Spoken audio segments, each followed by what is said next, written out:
So we're now going to reconstruct the shader, doing as good of a job as we can for the older GPU. Let's look at this pass by pass. You can usually just copy, do a pretty good job of copying what you have going on in your texture, in your 4 texture stages, or however many texture stages you have that you're running for the 3GS subshader, 3GS and later, that is. But you're going to need to blend the passes together.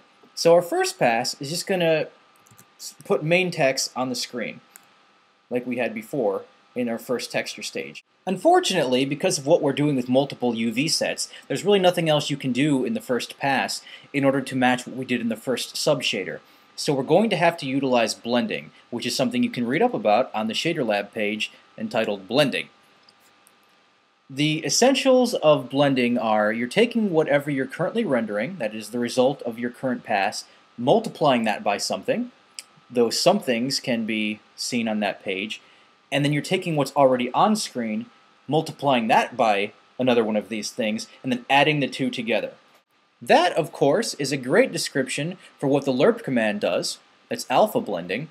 So we're going to emulate lerp with blending in the second subshader. So we know that we need to tile texture 2, and then we need to combine that result with the alpha of texture 2, but based on the other UV set. So as it is, if we did not use blending and just had that second pass, then we only see the result of that pass. The other one is overwritten. And if we then add in the blend command, which we do through blend and then 2 arguments, we will see blending without the light map currently, but blending, alpha blending correctly done. So the first argument in the blend command is what you multiply your current pass by. So you're going to multiply the current pass by its own alpha. We do that by typing src alpha, or source alpha, and you can learn how to spell the various things that you can multiply everything by on the blending page once again. So one of the things that we can multiply by is 0. So if we were just to multiply this result by its own alpha, the RGB result by the alpha result, and not add in anything else, so we're taking what's already on screen and multiplying that by 0, which gives a 0 contribution of what's already there, then we'll see nothing else but black where we don't want to see the texture that we have in this current pass. On the other hand, if we wanted to see what was already on screen and its contribution into the blending, we could look at that. This is blend 0 times the current pass, and the inverse of the current alpha multiplied by what's already on the screen. And again, when we add the two together, we get this result. So why is it that we have tiling on this texture stage and no tiling there? Well, that is because we use bind channels not in the previous subshader, but in category. So you can wrap multiple subshaders in this category block, and then anything that you define outside of the subshaders will carry over for every subshader and every pass therein, unless you overwrite that. So we have, for the first texture stage of all of our passes, we're going to be using the first UV set, and then for the second texture stage of all of our passes, we're going to be using the second UV set. And then anything else we put after that won't have any effect on the old GPUs because they don't even have these texture stages. All that's left is to apply our light map, which is to say we need to take the alpha channel from the main texture and multiply that in to what's already being rendered based on the second UV set. So we're going to need to override what we did in bind channels and category because we don't need the first UV set for anything in this pass.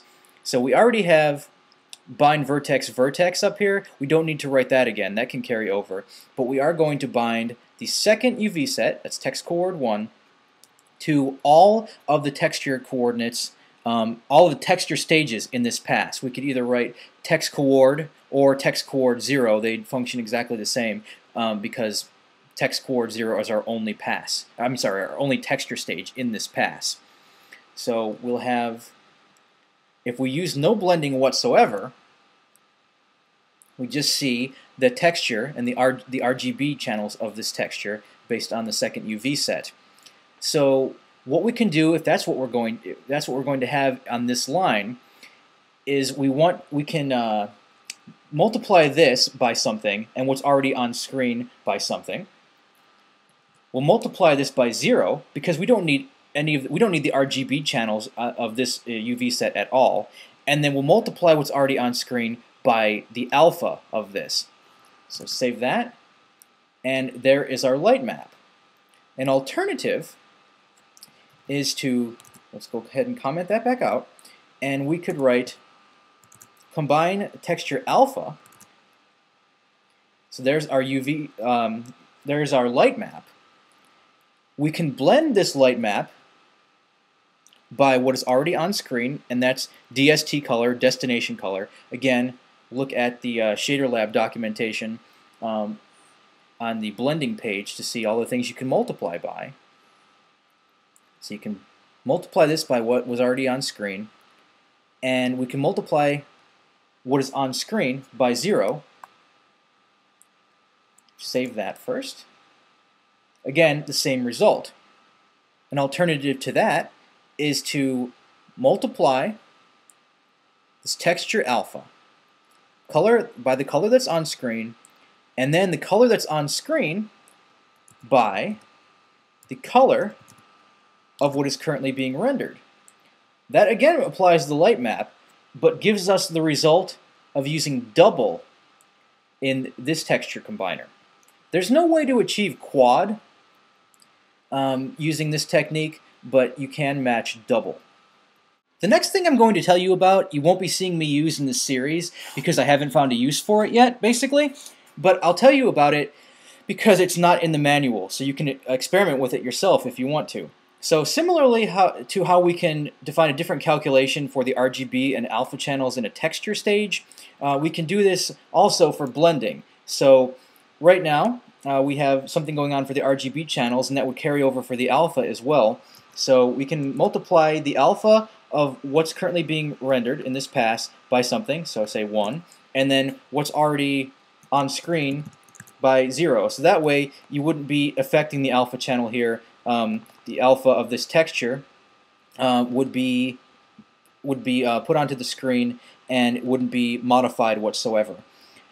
So one thing to note about this is that if you were to say use source color, that would be the same thing as saying source alpha, because you're only dealing with the alpha component. So take your pick for which one you'd want to use if you're going to be making use of that at all.